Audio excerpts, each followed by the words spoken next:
আমাৰ কাৰণে কিন্তু কান্দোতা ভাবোতা মানুহৰ খুবেই অভাৱ। আপোনালোকে জানে আমি ইমান আন্দোলন আৰু সংগ্ৰাম কৰি থাকিবলগীয়া হৈছে। কিবা এটা পাবলৈ হ'লেও আমি সংগ্ৰাম কৰিলেহে আমি পাওঁ। আমাৰ প্ৰাপ্য অধিকাৰখিনি আমি পাবলৈ হ'লেও আমি সংগ্ৰাম কৰিহে আমি আদায় কৰিব পাৰোঁ। সংগ্ৰাম নকৰিলে আমাৰ একোৱেই নাই। গতিকে বান্ধৱীসকল, আমাৰ এই একতা, এই মাৰ মাজতে আমি থাকিব লাগিব। এইটো কিন্তু আমাৰ সঁচা কথা। যদি আমাৰ একতা নাথাকে, আমাৰ অংগনবাড়ীৰ কোনো অস্তিত্বই নাথাকিব। এই সংগঠন যদি আমাৰ জীয়াই নাৰাখোঁ, এই সংগঠন যদি আমাৰ নাথাকে, এইখন চৰকাৰে কিন্তু অংগনবাড়ীৰ কোনো অস্তিত্ব নাৰাখিব। গতিকে বান্ধৱীসকল, আজি হয়তো সম্পূৰ্ণ 3 বছৰৰ মূৰত এই গোৱালপাৰা জিলাত এখন সন্মিলন হৈছে আৰু আপোনালোকে খুব আগ্ৰহেৰে আহি এই সন্মিলনত সহযোগ আগবঢ়াইছে। আমি খুবেই আনন্দিত হৈছোঁ। এই যে দিবাগত আমি আন্দোলন কৰিলোঁ, একেৰাহে কিমান কষ্ট আছে সেই গীতকেইটা নিশ্চয় আমাৰ বান্ধৱীসকলে যদি তাতে উপস্থিত হৈছিলে মনত নিশ্চয় পৰিব। আৰু সেইটো আমাৰ কিন্তু স্মৰণীয় হৈ ৰ'ব। আমি কেতিয়াও সেই পাহৰিব নোৱাৰোঁ। আমাৰ এগৰাকী বান্ধৱী গোৱালপাৰা জিলাৰ, তাই এই সম্পূৰ্ণ তাৰমানে আমাৰ আন্দোলন উদ্যান কৰি দিছিল গানেৰে। মামা আমাৰ কথা এবাৰ শুনা না, এনেকৈ গান গাই তেওঁ এনেকুৱা উত্তাপ কৰিছিলে। সঁচাকৈ মই তাইকে আজিলৈকেও মই পাহৰিব পৰা নাই। সকলো অংগনবাড়ী কৰ্মী সহায় তাই জাগি উঠিছিল। সকলোৱে সুৰ মিলাই গানত সহযোগ কৰিছিল আৰু সকলোৱে যেন এনেকুৱা হৈছিল ৰণচণ্ডীৰ ৰূপ ধৰিছিল। কিন্তু সেই ৰণচণ্ডীৰ ৰূপৰ আমাক আজি কি দিলে? মাত্ৰ 1500 টকা কৰ্মীৰ বাবে আৰু সহায়িকাৰ বাবে দিলে কিমান? 850 টকা। আমাৰ সেইখিনিয়েই মূল্য। এগৰাকী অংগনবাড়ীৰ কৰ্মী আৰু এগৰাকী অংগনবাড়ী সহায়িকাৰ মূল্য অসম চৰকাৰখনে কিমান দিলে? 1500 টকা আৰু 850 টকা। আমি ইমান মূল্যহীন। এখন ঘৰ চলিবলৈ এই মূল্যবৃদ্ধিৰ দিনত কিমান টকাৰ প্ৰয়োজন অসম চৰকাৰে নজনাকৈ থকা নাই, সকলোৱে জানে। কিন্তু আমাক কেনেকুৱা ধৰণে ব্যৱহাৰ কৰিছে?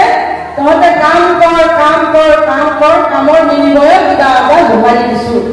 তহঁতে সেইখিনি সন্তুষ্ট থাক, তহঁতে আৰু ইয়াতকৈ বেছি পোৱাৰ উপযুক্ত নহয়। আমাৰ অসম চৰকাৰখনৰ কথা হ'ল সেইটো। ৰাজ্য চৰকাৰে এখন ঘৰ চলিব পৰাকৈ মাননি দিব পাৰে, আমাৰ অসম চৰকাৰখনে কিয় নোৱাৰে? আমাৰ অসম চৰকাৰে খুব ভুল জানি মাৰি থাকে যে অসম চৰকাৰৰ টকাৰ অভাৱ নাই, অসম চৰকাৰৰ কোনো অশান্তি নাই, অসমত কোনো আন্দোলন নাই, তেনেকুৱা ভুল জানি মাৰে। কিন্তু অসমত আন্দোলন নকৰিলে আমি প্ৰাপ্যখিনিও আমি কিন্তু নাপাওঁ। গতিকে আমি আন্দোলন কৰিলেহে পাওঁ। যেনেদৰে এটি শিশুৱে কান্দিলেহে গাখীৰ পায়, নকান্দালৈকে কিন্তু মাকে কামেই কৰি থাকে। শিশুটিয়ে যিমান সময় হ'ব সিমান সময় মাকবিলাকে ভাল পায়। আজি সুন্দৰভাৱে শুই আছে, আমি কামখিনি কৰি আজৰি হওঁ। সি কান্দিব লাগিব, কান্দিলেহে মাকে গাখীৰ দিবলৈ আগবাঢ়ি যায়। বাবাকে কান্দিছে, গাখীৰ বিচাৰিছে, তাৰ ভোক লাগিছে। ঠিক তেনেকুৱা অসম চৰকাৰখনে আমি কান্দিলেহে দিয়ে, আমি চিঞৰিলেহে দিয়ে, আমি নিচিঞৰালৈকে তেওঁলোকে অংগনবাড়ীক খুব ভাল পাব। কাৰণ ইহঁতে মনে মনে আছে দে, ইহঁতক একো নালাগে দে, ইহঁতে সেইখিনিতে সন্তুষ্ট। কিন্তু আমি জানিছোঁ আমি সন্তুষ্ট নে অসন্তুষ্ট? তেওঁলোকে বুজিও নুবুজাৰ ভাও ধৰি আমাক এনেকৈ বাই আছে আৰু আমিও তেওঁলোকৰ নিৰ্দেশ মানি কাম কৰি গৈছোঁ।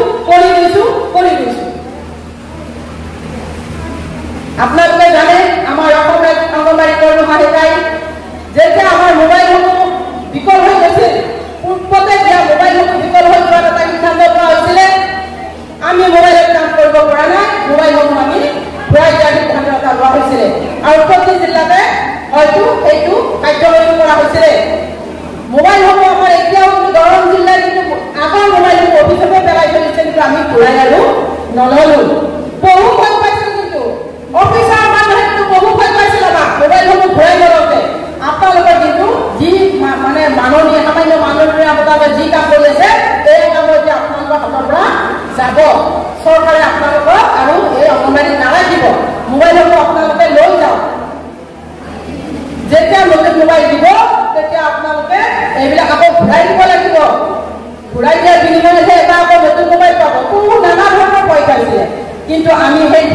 নকৰি আমি মোবাইলসমূহ ঘূৰাই এতিয়ালৈকে আমি নল'লোঁ, অফিচতেই কৰি থাকোঁ। পুনৰ মোবাইল দিলে, এতিয়াও আকৌ কি মোবাইল দিলে, আৰম্ভণিতে আমাক যি মোবাইল দিছিলে কাম কৰিব নোৱাৰা সেই মোবাইলতে আকৌ আমাক পুনৰ দিলে। দিনক দিনে মোবাইলৰ কাম বাঢ়ি গৈছে, সকলো কাম আমি মোবাইলত কৰিব লাগে, কিন্তু আমাক কি মোবাইল প্ৰদান কৰিলে যিটো মোবাইলৰে আমি কাম কৰিব নোৱাৰো। এইবিলাক কি একো ধাৰণা, তাৰমানে কি প্ৰমাণ চাইছে, অংগনবাড়ীখিনি খেলিব বিচাৰিছে নে সঁচাকৈ ৰাখিব বিচাৰিছে, আমি সেইটো বুজি নাপাওঁ। মোবাইলত যদি আমি কাম নকৰোঁ, এফআইআৰ যদি নকৰোঁ, আমি বেনিফিচিয়াৰী যদি নভৰাওঁ, তেতিয়াহ'লে আমাক অফিচৰ পৰা পুৰা তাগিদা দিয়ে আৰু আমি মোবাইলত কাম কৰিবলৈ বাধ্য। বেলেগৰ পৰা মোবাইল আনি হ'লেও আমি কৰিবলগীয়া হয়, ভাড়া আনিবলগীয়া হয় কাৰোবাৰ পৰা মোবাইল। এই মোবাইল এনে বস্তু নে এদিনৰ কাৰণে দুদিনৰ কাৰণে যে অংগনবাড়ী কোনোবাই ভাড়া দিছে, এনে বস্তুটোতো নহয়, কিন্তু তেনেকুৱাই কৰি আছে। আৰু আমাৰ বান্ধৱীসকলেও কিন্তু ভয়তে আমি যিটো সামান্য মাননীৰে কিবা কাম কৰি আছো, সেই কামটো বজাই ৰাখিবৰ কাৰণে আমি কি কৰিছো, ছুপাৰভাইজাৰ বাইদেউসকলৰ কথা মানি বেলেগৰ পৰা হ'লেও মোবাইল লৈ আমি কামখিনি সম্পূৰ্ণ কৰিবলৈ চেষ্টা কৰিছো। আমি এটা সিদ্ধান্ত ল'ব নোৱাৰোনে, যি মোবাইল দিছে চৰকাৰে সেই মোবাইলেৰে আমি যদি কাম কৰিলে কৰিব পাৰিলো, আৰু যদি নোৱাৰো আমি কাৰো পৰা মোবাইল ধাৰে লৈ আমি কাম কৰিব নোৱাৰো। এনেকুৱা সিদ্ধান্ত আমি ল'ব নোৱাৰো নেকি? সবে যদি আমি একেটা ৰচিতে যদি বান্ধ খাই থাকো, প্ৰত্যেকে যদি একাষাৰে আমি যদি কওঁ সেইটোৱেই আমাৰ হ'ব, তেতিয়াহ'লে কিন্তু আমাৰ কোনেও এডাল চুলি চিঙিব নোৱাৰে। গতিকে আমি সেই সিদ্ধান্তত আচলতে উপনীত হোৱাটো আমাৰ ভাল। কিন্তু আমাৰ কিছু সংখ্যক বান্ধৱী আছে নহয় অফিচত খালৈ ওলোৱা, তেওঁলোকে কামখিনি আগে ভাগে কৰি দিব, তাৰপিছত সেইটোৱেই উদাহৰণ অমুকিয়ে যে পাৰিলে তুমি কিয় নোৱাৰা, অমুকিয়ে যে অমুকিয়ে 100% কৰিলে তুমি নোৱাৰো বুলি ক'লে কেনেকৈ হ'ব, তাই যদি পাৰিছে তুমিও পাৰিব লাগিব। এনেকুৱা তাৰপিছত কি হয়, এজনীকে সকলোৱে আকৌ 100% কৰিবলৈ বাধ্য হোৱা যায়। গতিকে সেইখিনি নকৰিবলৈ আমি আজি এই সন্মিলনতে আমি এটা সিদ্ধান্ত ল'ব পাৰোঁ যে অফিচৰ পৰা যি মোবাইল যোগান ধৰিছে সেই মোবাইলে যদি কাম কৰে আমি কাম কৰিম, আৰু যদি কাম নকৰে আমি কেনেকৈ কৰিম। আমিতো মোবাইল ভাড়ে দিয়া বস্তু নহয়, কাৰোবাৰ ধাৰ লোৱা বস্তু নহয়। তেওঁলোকে জানে 4G মোবাইলে আমাৰ যিবিলাক কাম হয় সেইবিলাক কামত নেটৱৰ্কে ঢুকি নাপায়। গতিকে আপোনালোকে 5G মোবাইল কিয় নিদিলে? আগত যি মোবাইল দিছিলে পেনাছনিক, এবাৰ দিলে কি লাভা। বজাৰত যিটো বস্তু বিক্ৰী নহয় সেই বস্তুটো আমাক দিছে, তাৰমানে অংগনবাড়ীয়ে পাৰিব। এই মূল্যবৃদ্ধিৰ দিনত এগৰাকী সহায়িকাই 750 টকাৰে এখন ঘৰ চলাব পাৰে, যিটো নেকি এজন হাজিৰা কৰা মানুহৰ এদিনৰ হাজিৰা 600 টকা, আৰু এমাহত আমাৰ এগৰাকী সহায়িকাই 750 টকাৰে এখন ঘৰ চলাব লাগিব। গতিকে কেনেকুৱা নিয়ম চাওকচোন বাৰু বান্ধৱীসকল, কি অন্যায় কৰিছে আমাৰ অংগনবাড়ী কৰ্মী সহায়িকা বান্ধৱীসকলৰ ওপৰত চৰকাৰখনে। মূল্যবৃদ্ধি ক্ৰমান্বয়ে বৃদ্ধি হৈ গৈছে, বস্তুৰ দাম বাঢ়ি গৈছে, আৰু আমাৰ অংগনবাড়ীত ঠিক তেনেকৈ চলিব দিছে। তাৰমানে আমাৰ অংগনবাড়ীৰ পেট নাই, ভোক নাই, অংগনবাড়ীৰ ল'ৰা ছোৱালীয়ে শিক্ষা ল'ব নালাগে, সিহঁত শিক্ষিত হ'ব নালাগে, সিহঁতক আমি ভিক্ষাৰী বনাব লাগে, কাম কৰা মানুহ বনাব লাগে, আমি সিহঁতক ডাঙৰ মানুহ শিক্ষিত কৰি আমি গঢ়ি তুলিব নালাগে, কাৰণ সেইখিনি ব্যৱস্থা আমাক চৰকাৰে কৰি দিয়া নাই। গতিকে আমি ভাবো আমাক চৰকাৰখনে অৱহেলা কৰিছে। আমি যিমান আন্দোলন কৰাৰ পিছত তেওঁলোকৰ হৃদয় কিন্তু কঁপি উঠা নাই, হৃদয়ে কান্দা নাই, কাৰণ আমাৰ অংগনবাড়ী কৰ্মী সহায়িকাৰ প্ৰতি তেওঁলোক অংগনবাড়ীৰ দুখত দুখী কেতিয়াও নহয়। আৰু এতিয়া যিটো পৰিস্থিতি আহিছে, এফালে যদি আমি নকৰো, মোবাইলত যদি আমি ডাটাসমূহ নভৰাও, তেতিয়াহ'লে কি হ'ব, আমাৰ বেনিফিচিয়াৰীখিনি কৰ্তন কৰিব। ইতিমধ্যে কোনো জিলা কাটি দিছে। আৰু যি এতিয়া আমি গম পাইছোঁ যে বান্ধৱীসকলে ঘৰে ঘৰে গৈ এফআইআৰ কৰি ফুৰিছে। আমি ঘৰে ঘৰে কিয় যাব লাগে? যিখিনি বস্তু আমাক দিছে যে এই চাকুৰি, চুজিৰ পেকেট, এইসমূহ কেন্দ্ৰলৈ নিব আহিব আৰু আমি তাতে এফআইআৰ কৰিম। আমিতো ঘৰে ঘৰে ৰাতিপুৱাৰ পৰা কিন্তু সন্ধিয়ালৈকে আমি ঘৰে ঘৰে ঘূৰি ফুৰো, কি আমাৰ নিজৰ এখন সংসাৰ নাই, নিজৰ এখন ঘৰ নাই?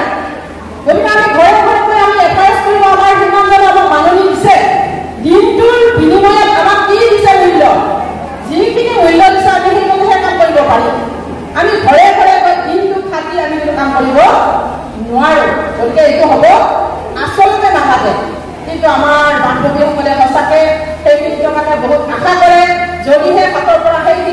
নোপোৱা হয় আমি কি কৰিম এইটো ভয়তে ঘৰে ঘৰে গৈ আমাৰ কাম কৰিবলৈ বাধ্য গতিকে বান্ধৱীসকল ভয় নকৰিব সাহস থাকিব আমাৰ যিখিনি মাননি দিছে সেই মাননিৰ বিনিময়ত আমি কেন্দ্ৰলৈ আহিব আমাৰ বেনিফিচাৰী আমি তেনেকৈ তেওঁলোকৰ এফআৰএছ এদিনত হয়তো আমাৰ এফআৰএছ দুটা মানুহে কিজানি হয় কাৰণ সিহঁতে কাম নকৰে ঘূৰি থাকে এটা মানুহক আগত যেতিয়া থিয় কৰি আমি এফআৰএছ কৰিব বিচাৰিম তেওঁ আমনি পায় বাইদেউ হ'ল নেকি নহয় যদি বাদ দিয়ক কিমান চকু মাৰিম চকু দুখাই গ'ল এনেকুৱা হয়নে আপোনালোকৰ হৈছে নহয়নে বাৰু আৰু পেকেটসমূহ নাখায় গাইতে নিবলৈ নাহে গৰুৱেও বোলে নাখায় আমি কওঁ আপোনালোকৰ গৰু আছে যদি গৰুলৈকে হ'লেও লৈ যাম কিন্তু গৰুৱেও নাখায় গাহৰিয়ে নাখায় কি কিন্তু গাহৰিয়ে পেকেট গাহৰিয়েও নাখায় গাহৰি থকা মানুহে নি গৈছে বাৰু নাখায় এয়া গতিকে চাওকচোন বাৰু হয় বস্তুটো পুষ্টিকৰ আমি জানো বস্তুটো পুষ্টিকৰ দিছে শিশুৰ কাৰণে উপযোগী গৰ্ভৱতীৰ কাৰণে উপযোগী প্ৰসূতিৰ কাৰণে উপযোগী কিন্তু আমাৰ অসমত যে সেইটো খাদ্য নচলে সেইটো অন্ততঃ অসম চৰকাৰৰ কাৰণে জানিব লাগিছিল